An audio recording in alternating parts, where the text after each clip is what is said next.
নমস্কার, আমি অভিজিৎ রায়, civil engineer. আজকের যে ভিডিওটা করছি সেটা হচ্ছে গিয়ে দুটো পয়েন্টের উপর।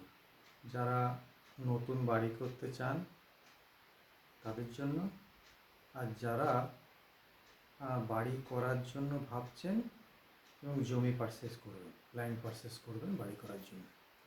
তো কয়েকটা গুরুত্বপূর্ণ বিষয় বিফোর পারচেসিং ল্যান্ড আপনাদের মাথায় রাখতে হবে। যে আপনি হয়তো কম দামে জমি পেয়ে যাচ্ছেন, জমিটা নিয়ে নিলেন, কিন্তু পরবর্তীতে বাড়ি করতে গেলে সেখানে কিছু প্রবলেম হয়। কোন ধরনের প্রবলেমগুলো হয় সেটা সহজে একজন ল্যান্ড ওনার পক্ষে জানা সম্ভব হয় না। যেমন আমি কয়েকটা পয়েন্টে বলি।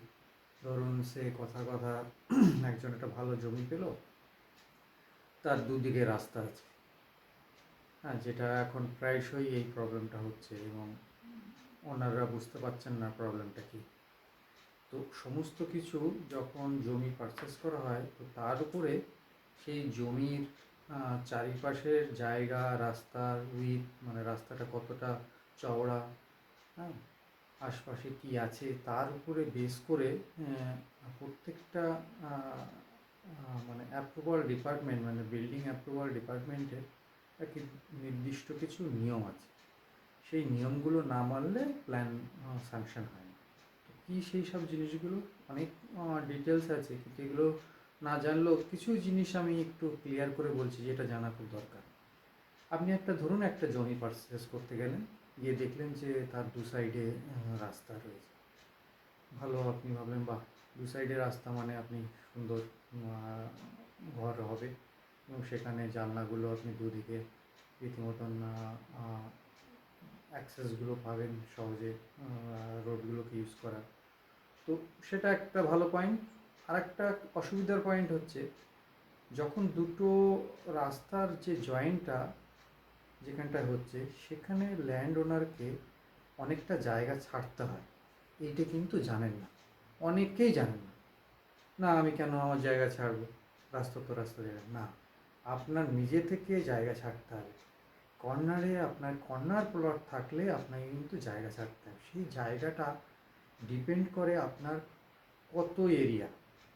হ্যাঁ, তো মিনিমাম আপনাকে 2.5 মিটার আপনাকে কিন্তু জায়গা ছাড়তে হবে। তার মানে কর্নারের যেদিকে রাস্তা আছে, কর্নার থেকে 2.5 লেফটে, 2.5 রাইটে, এরকম করে, মানে কর্নার প্লট থেকে জায়গাটা করলে একটা ট্রায়াঙ্গেলের মতো, ত্রিভুজের মতন জায়গা আপনাকে ছাড়তে হবে। তো মোটামুটি সেটা দেখা গেছে প্রায় নিয়ার অ্যাবাউট 35 স্কোয়ার ফিটের কাছাকাছি আপনাকে ছাড়তে হবে। হ্যাঁ, আপনি যদি দেখেন প্রায় 6 ফুটের কাছাকাছি, 6×2 = 12। হ্যাঁ, তো এই বিষয়গুলো একটু মাথায় রাখা খুব প্রয়োজন। মানে আপনি সেই কথা 2 কাঠা জমি কিনলেন, 2 কাঠা জমি কিনলেন, সেখানে দুদিকে রাস্তা আছে, কর্নার প্লট পড়ে গেছে, 2 কাঠা জমি মানে হচ্ছে 1440 স্কোয়ার ফিট। সেখানে অ্যাজ পার বিল্ডিং রুল অনুযায়ী আপনি 60% বা 50% আপনি জায়গাটাকে বাড়ি করতে পারবেন, মানে আপনি 750 থেকে 800 স্কোয়ার ফিটের জায়গা আপনি পাবেন বাড়ি করার জন্যে। এবার সেখানে কর্নার প্লট হলে কী হচ্ছে, সেখান থেকেও আপনার প্রায় 30 স্কোয়ার ফিট কি 35 স্কোয়ার ফিট অ্যাজ পার ল্যান্ডের একটা ক্যালকুলেশনের ব্যাপার থাকে, এই অনুযায়ী প্রায় আরও মাইনাস হয়ে যাচ্ছে। মানে আপনি যদি 800 স্কোয়ার ফিট যেটা পেতেন, যদি দুদিকে রাস্তা না থাকতো, অনলি একদিকে রাস্তা থাকতো, 800 স্কোয়ার ফিট আপনি পেতেন নিয়ার অ্যাবাউট। হ্যাঁ, তা দেখতে হবে আপনার কত পার্সেন্টেজ, দেখে আপনি যেটা জায়গাটা পেতেন, দুদিকে রাস্তা থাকলে সেটা কমে গিয়ে আপনার প্রায় দেখা গেল যে 30 স্কোয়ার ফিট আপনার কম হচ্ছে। 30 স্কোয়ার ফিট কিন্তু অনেকটাই। হ্যাঁ, তো এই জায়গাটা আপনার কম হচ্ছে, এটা মাথায় রাখতে হবে।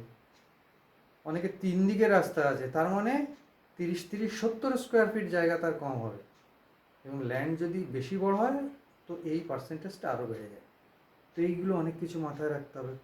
এটা কিন্তু আপনারা মাথায় রাখবেন, যদি কর্নার প্লট আপনার ল্যান্ড পারচেস করেন, তো সেখানে কিন্তু আপনাকে জায়গাটা আপনাকে ছাড়তে হবে এবং সেটা মিউনিসিপ্যালিটিকে দিতে হবে।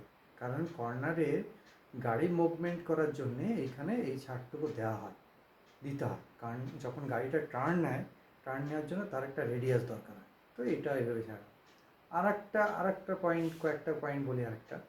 সেটা হচ্ছে ধরুন আপনি পার্সেস ল্যান্ড করলেন, আপনার কোনো একদিকে রাস্তা বা কোনো একদিকে দেখা গেল যে আপনার কোনো পুকুর পড়ে গেল, পুকুর ডোবা যেখানে জল জমে, এই জাতীয় জায়গা হলেই আপনার সেক্ষেত্রে কিন্তু সয়েল টেস্ট মাস্ট।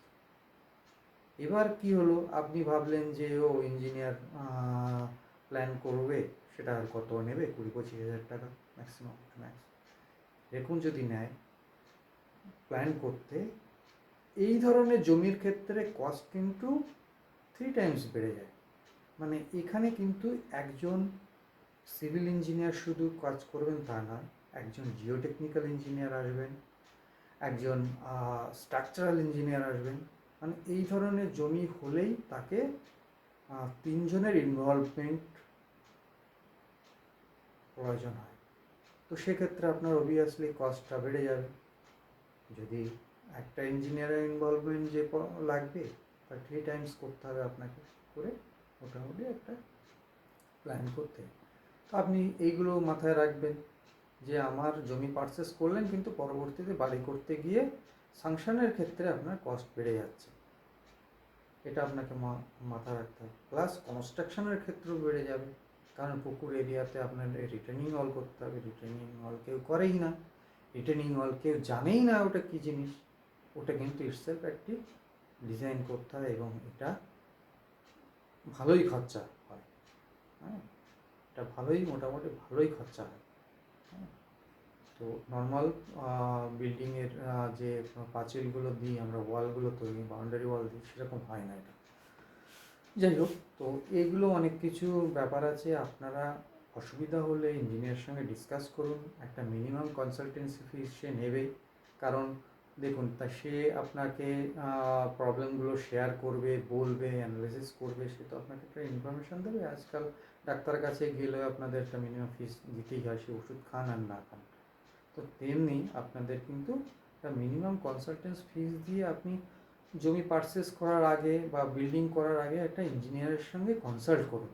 এতে আপনার ভালো হবে, কারণ এখন চারিদিকে যে অবস্থা, যেভাবে নিয়মকানুন চেঞ্জ হচ্ছে, তাতে কিন্তু পরবর্তীতে প্রচণ্ডভাবে প্রবলেম করবেন। এতে আপনারই প্রবলেম হবে, কারণ আপনারা ইঞ্জিনিয়ার থেকে দেখতে পাচ্ছি মিস্ত্রিদের উপর বেশি বিশ্বাস করে ফেলেন। হ্যাঁ, কিন্তু এটা কিন্তু পরবর্তীতে বিশাল প্রবলেম, কারণ মিস্ত্রি কাজ করে বেড়েই যাবে ঠিকই, কিন্তু রেসপন্সিবিলিটি কিন্তু নেবে না। কারণ একজন ইঞ্জিনিয়ারকে অনেক চিন্তাভাবনা করে তাকে ডিসিশন নিতে হয়, এবং তাকে অনেক নিয়মকানুনের মধ্যে দিয়ে আপনাকে একটা ডিসিশন দিতে হয়। তো সেই জন্যে তাকে অনেক রেসপন্সিবিলিটি নিতে হয় এই জিনিসগুলো। তো সেই জন্যে আমার বক্তব্য যে আপনারা যখন বাড়ি করবেন, অ্যাটলিস্ট ইঞ্জিনিয়ার সঙ্গে ডিসকাস করুন। কারণ এখন এত কল আসছে রিলেটেড টু ইললিগাল কনস্ট্রাকশন, কেউ ক্যান্টিলিভার বাড়িয়েছে, কেউ হাইট বাড়িয়েছে, কেউ জায়গা ছাড়েনি, এরকম নানান রকম প্রবলেম আসছে। এইগুলো কিন্তু আর কিছু করা সম্ভব না। সেই জন্যে বলবো, আপনার কষ্টের বাড়ি, আপনার সারা জীবনের সঞ্চয়, আপনি সুন্দর একটা বাড়ি করতে চান, তো সামান্য কিছু টাকা দিয়ে আপনি ইঞ্জিনিয়ারের সঙ্গে কনসাল্ট করলে আমার মনে হয় না সেটা আপনার কোনো ক্ষতি হবে, এটা আপনার লাভবানই হবেন। এটা আমার মানে আমার রিকোয়েস্ট থাকবে, আপনি যে এরিয়ায় থাকুন সেখানে ইঞ্জিনিয়ারের সঙ্গে ডিসকাস করুন, বা অনলাইনে কোনো ইঞ্জিনিয়ারের সঙ্গে ডিসকাস করুন, যেটা আপনার সুবিধা হয়। কিন্তু ডিসকাস করে কাজটা করুন, তারপরে ডিসিশান নিন আপনি প্ল্যান করবেন কি করবেন না। তবে নিয়ম চেঞ্জ হয়েছে, প্ল্যান করে কিন্তু বাড়ি করতেই হবে। এটা মিউনিসিপ্যালিটি হোক, এটা গ্রাম হোক, সে যে কোনো জায়গায় হোক, আপনি কিন্তু প্ল্যান করে কাজ করলে কিন্তু ইন ফিউচারে আপনি অনেক বেনিফিট হবেন। কারণ গভর্নমেন্ট বিভিন্ন রকম স্কিম আনছে, সেগুলো কিন্তু খুব, বিশেষ করে পঞ্চায়েত এরিয়ায় তো কেউ করেনি না, কিন্তু এখন কিন্তু পঞ্চায়েত এরিয়াও কিন্তু এইসব নিয়মকানুনগুলো চালু হচ্ছে। অলরেডি ছিল, যারা জানেন তারা তো অনেক পঞ্চায়েত এরিয়ায় আমার কাজ আসে, যারা বিল্ডিং প্ল্যান করে বাড়ি করছেন, এবং পঞ্চায়েত থেকে অ্যাপ্রুভালও করিয়ে নিচ্ছেন তারা। কোনো অসুবিধা নেই, আপনারা সেটা করুন, সেটা করে বাড়ি করুন, দেখবেন এতে আপনাদের খুব ভালো হবে।